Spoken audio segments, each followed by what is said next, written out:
are watching the Go Cry and the Walk-In podcast. I'm Chef Cholo, and you already know. As usual, we are powered by Hospitality News Magazine and Hospitality News Magazine Online. Today's guest is Lisa Zeitel, and she's from Epicurean Pantry. Lisa, welcome. Thank you. Thanks so much for having me. So I was doing a little research, and your company is producing black garlic. Correct. My supplier in Greece is producing the black garlic, and I'm importing it and distributing it. Well, I'm glad that you said it's not Chinese garlic, because you know chefs don't mess with that, right? Yes. Greek garlic, tikanis, kala. Now, Can you explain a little bit of the process on how garlic is turned into black garlic? So part of what I fell in love with when I was first introduced to black garlic in Greece was the fact that they start with such premium quality fresh garlic. It's consciously grown and produced. It actually comes from a village in Greece called Platikampos village, and it's renowned for its nutrient rich and having one of the best flavor taste profiles in the world market. So they're starting with a really high quality product. They then put it in heat chambers that are very, latest technology. One of the founders is a computer engineer and the other one is a chef. So they leave it in the heat chamber for about 40 to 60 days. They follow the traditional Korean method. They're constantly monitoring the temperature and humidity and really just trying to go after as authentic a taste and the highest quality they can produce. Now, what makes the flavor different after it's turned into black garlic? So when it transitions from fresh to black garlic, it loses that really strong pungent odor and flavor, and it becomes much more mildly sweet and savory. And that's really due to chemical changes. So allicin, for example, which is what makes white garlic so healthy, actually decreases in levels, but it becomes more available in your body because of another antioxidant, S-L-cysteine. Which is at much higher levels than in fresh garlic. So due to these chemical changes, the flavor changes, the nutrition, the health enhancing qualities expand. So that's in a nutshell what happens. Some people would say that black garlic grants immortality.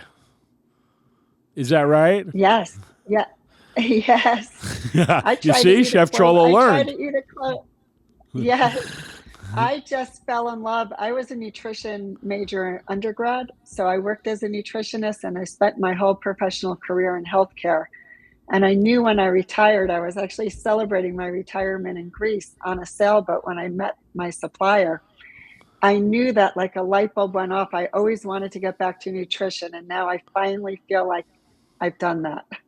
And this has been your gateway. It's super healthy. Yes, it was all so serendipitous. And like high in antioxidants, I read. Now, is that because of the color? Double. Is that because of the color? No, not so much the color. It's really because this other antioxidant, S-L-cysteine, increases substantially. And that's what doubles, or some people say triples, the antioxidants. So, when you think of acai and other superfoods, this blows them away. Really? Yeah. Now, what are your favorite recipes, to use black garlic? So today I did a tasting at a seafood store that is a new client where I live, and they only purchased the peeled cloves and the honey. So it's hard sometimes to do a tasting with the peeled cloves because not everybody wants to taste a raw peeled clove. So I actually made black garlic butter. Everybody just loved it. They were asking them at the fish store, why don't they start using that in their prepared foods? Wow. So it just has this incredible flavor. And when you mix it with good grass-fed butter, you can use that black garlic butter in pasta. You can just spread a light coating on grilled or sauteed fish, grilled meats. It's just on a sandwich, really delicious fresh bread. It's just delicious. Yeah, I mean, I mixed it with mayonnaise before, and for sandwiches and spreads. No, when I was introduced to it on the sailboat, he incorporated it in our meals. And for example, one of the products are black garlic pearls. They're like caviar or like balsamic pearls. They're little, and they're very very delicate, very mild in flavor.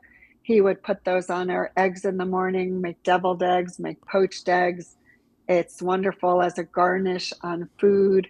You can eat it like caviar. So they're all so versatile from a culinary perspective. There's just so many things that you can do with each one. With mayonnaise, I have a ketchup that's great with soft shell crabs. Oh, wow. As an aoli. Now, what is the pearl like? It's something is added to it to make it a pearl. They take a little pipette and they pull off little round balls of the black garlic clove, and they do add a kind of little secret spice mix, a drop of coffee and a drop of honey, and then it's an agar, and it sits in a neutral oil to keep it fresh. So like agar is added to it to make it like a gelatin type thing. Yes, and then when I serve it, I drain the oil that it's sitting in, so that you're not tasting that. People may, if you watch, I remember back in the day, Iron Chef. They introduced black garlic and for some fish preparations.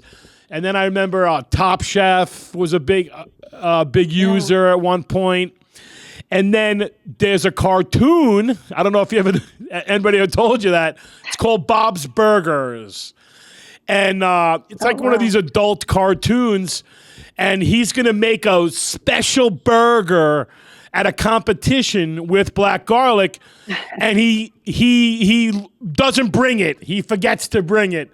And the whole episode, his kids are rushing around to stores trying to find black garlic. It's hysterical. That's funny. I saw a video the other day that had an amazing piece of like a 60-day aged porterhouse steak. And the chef just smushed black garlic cloves on the top of it and then put it under the grill for a short period of time. And it just looked so amazing. Wow. Lisa, thanks for joining us today on the podcast. Very interesting stuff. And where could people find your products? I'm in about 25 stores in New York, New Jersey, and Connecticut. So they're all listed on my website, which is Epicurean-Pantry.com. And I also sell online through the website as well. Lisa, thank you so much for joining us today. And remember, you're watching the Go Cry in the Walk-In podcast. I'm Chef Cholo, and you already know.